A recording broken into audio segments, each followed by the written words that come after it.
Okay, so let's talk about three big words: socialism, fascism, and communism. We hear them all the time, but what do they really mean?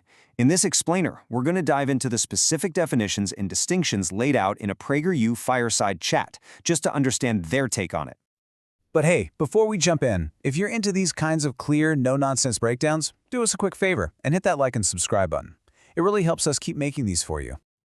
The source we're looking at really boils it all down to one central question. And it's a question you've probably asked yourself, right? Especially when you're just trying to make sense of all the political talk out there. You know, these words get thrown around all the time, especially when things get heated during an election. But the source we're examining today suggests that the way we use them now, well, it's kind of different from what they originally meant. They've almost become just labels or even insults. All right, first up, fascism. Let's walk through how our source explains this one. And they actually start with how the word gets used today, which is pretty interesting. So, instead of jumping into a history lesson, the source kicks things off by looking at modern political language. The argument they make is that a lot of the time, the word fascist is just used as a catch-all label for anyone who's considered anti-left. Okay, so what's the actual definition they give? Well, they point to three main things. A fascist system is supranationalistic, it's anti-democratic, and it's authoritarian.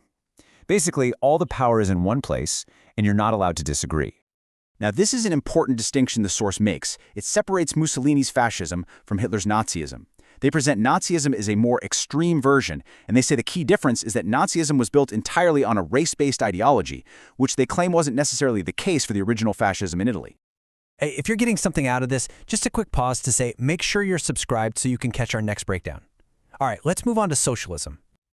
Okay, next on the list is socialism. According to the source material we're looking at, if you want to understand this ideology, you've got to focus on one thing: the expanding role of the state.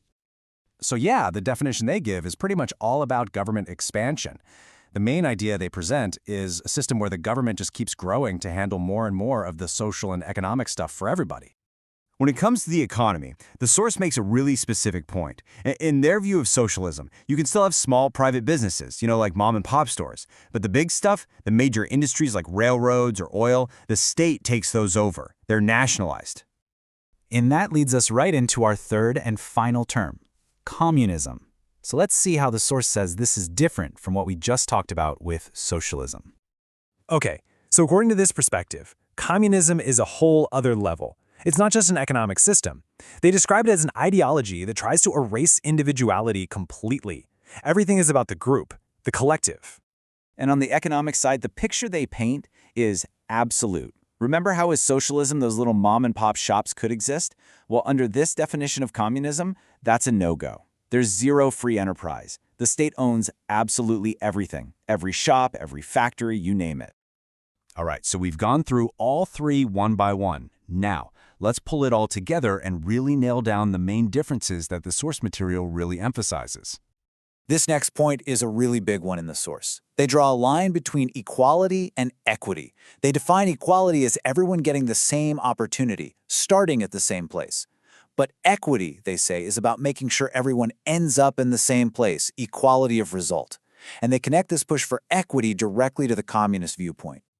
So this chart really sums it all up, putting it all side by side. Let's just recap the source's view. You've got fascism, driven by ultranationalism. Then socialism, where the state controls the big industries but leaves some small businesses alone. And finally, communism, which means total state ownership and, as they put it, the suppression of the individual. So, we want to leave you with a question to think about. Now that you've heard these specific definitions from this source, how's that going to change the way you hear these words being used? Next time you hear them in a political debate, will this framework make you see it differently? And there you have it. That's our breakdown of this particular source's perspective. If you found this explainer helpful, please hit that like button, subscribe, and maybe share this with someone you know who'd find it interesting. Thanks for watching, and we'll catch you on the next one.